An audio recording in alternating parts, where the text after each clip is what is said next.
be like, I'll give us a new black superhero. And like, if you're not really truly like dissecting and thinking about the scene where Blue Marvel, his mask is ripped off, and then like the government and the cabinet like think about what the ramifications are. If you don't really think about the optics and the time period and whatnot, you really don't like absorb and sink in what's really happening here. I don't think it makes him a bad character that he had to go into hiding to fit into the Marvel universe and make the canon make sense. It was just doing similar stories that writers have done previously with like secret black characters that have always been around. It's not a bad thing whatsoever. Now y'all get out here to support JP on his original video because he's been actually doing the Lord's work in terms of letting people know who Blue Marvel is. That being said though, there's something I wanted to bring up because frankly, this is just basically art imitating life. Now when I say this, there's a little bit of truth to this, but then also a little bit of potential, hearsay in the background. But let me make that very clear because there are a lot of comic book content creators who will get on this app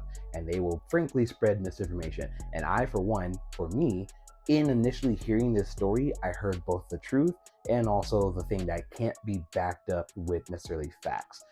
But I wanted to get both because when I was spreading this around, I thought it was a cool story regardless. So what's out here, we love T'Challa, we love his design, but did you know that the original design for Black Panther was for him to be in a half mask? And that's because both Stan Lee and Jack Kirby wanted to actually make sure that people knew it was a black man under the cowl. But Marvel editorial did not think the book was going to sell well, particularly in places like the South, if they did not fully cover his face to make sure that no one knew it was a black man under the costume until down the road. So they made Kirby change the design to being a full cowl. That is the truth. That is history. You can Google that. You can see that. Now, the fun thing that I have not been able to find as evidence to actually back up the story. The hearsay is that Jack Kirby was very upset that Marvel editorial did not want to show a black man in costume so that they can make sure their sales stayed up. And so in some of the older appearances of Black Panther, there are apparently panels where he's in the full cowl and then randomly it would just be the half cowl to show that he's a black man underneath. The rumor that I heard was Jack Kirby was trying to get away with it as much as possible to keep showing people that Black Panther was a black superhero.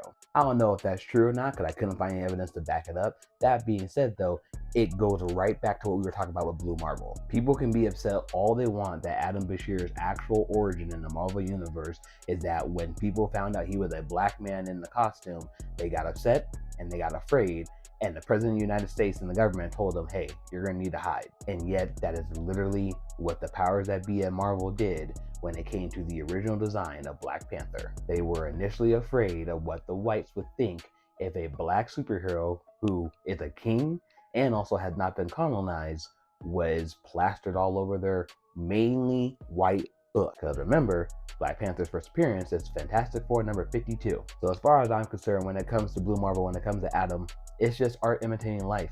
And sometimes the reality is we have to hide. But boy, do I wait for the day where black people do not have to hide and dim their light because of other people feeling insignificant.